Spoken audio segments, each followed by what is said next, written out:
You're watching Larry Has Opinions. You're impressed. You love Larry Has Opinions. If second person narration has already annoyed you here, this might not be a book for you. The fifth season by NK Jemisin. This is usually considered sci-fantasy because while it really reads like a fantasy story, it has a lot of the typical fantasy tropes. It could also be argued that it could be science fiction because the world where this is set could indeed be our own planet, and the protagonists and the characters that we follow would just be an evolved form of human beings, but just descended from our species. And we follow three main characters, Essen, Demaya, and Cyanide, who live in this world which is plagued by constant earthquakes and volcanic eruptions. And what they have in common is that they're origins, which means they're able to harness this power that comes from the depth of the earth. But surprisingly, origins in this world, they're not really in charge, and they're actually seen as a threat and with suspicion by people who do not have this power. And quite often they have to remain hidden in order not to be discovered. And the world building is probably the best realized part of the story for me. It's very detailed, but also very unique and original. It takes place in this place that is very unstable from a geological perspective, as I mentioned, but which ironically is called the stillness. But we also get to see a glimpse into what this post-apocalyptic society looks like. And it's a place where people have in front of them all these relics and objects from the past, but because so much has been lost from history, they don't really know what to make out of these objects that come from civilizations that have been dead and gone for a very long time. And we get to see what society looks like as well in such a place where human beings have evolved so differently, when most of them, called stills, are just like hearts and have no special powers, but where origins have these really amazing powers that they can harness from the earth.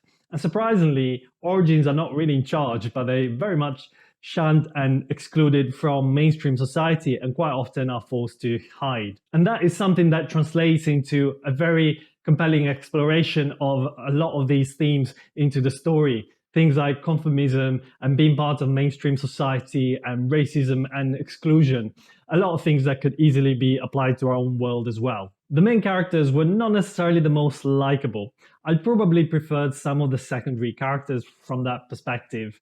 However, their backgrounds and motivations were always very well fleshed out and very plausible, so I have no real complaints from that point of view. Jemisin's writing style is quite effective and very unique and peculiar, but also probably not my favorite. She uses a lot of colloquialisms, things like, because why not? Haha, things like that. Not as part of the dialogue, but as part of the narration, which I wasn't a massive fan of, to be honest. And then there's the whole infamous second person perspective. So the whole of Essence POV is all told in second person, which I know annoys a lot of people.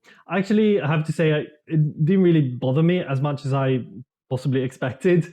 There's a reason for it that becomes apparent later on, but at the same time, I didn't really feel that it added anything. Now, let's talk about the twists, why don't we? No spoilers, obviously. But I heard so many people that mention these twists as if there's something like so mind-blowing and something that really makes the book. And for me, the twists were quite underwhelming. One relates to the second person narration and just left me completely indifferent. It was like, okay. And the other one, the bigger twist, I had guessed way early on. And I actually thought, oh, I really hope this is not where this is going because that would be a bit lame. And that was where it was going. So I think this is a really good book, despite the twists, not because of the twists. I really didn't feel like they added that much to the story. So a lot of people seem to enjoy this almost as a standalone, just because they find these twists so mind-blowing.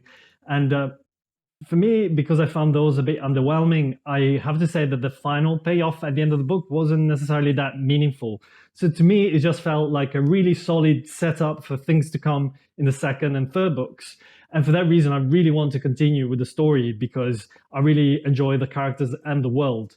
However, what worries me slightly is that a lot of people seem to find the first one as their favorite. So I really hope that the second and third books will live up to my expectations because, as I said, the first one for me was just like set up for the most part. So to sum things up, I really enjoyed the book. I thought the world building in particular was really masterful. I'm keen to continue with the series. For me, book 1 was just mostly really good setup for things to come. And for those reasons, my rating for the book is 8 out of 10. I hope you guys liked this video. Please give me a thumbs up. If you read the book, let me know in the comments what you thought of it. And I'll see you the next time.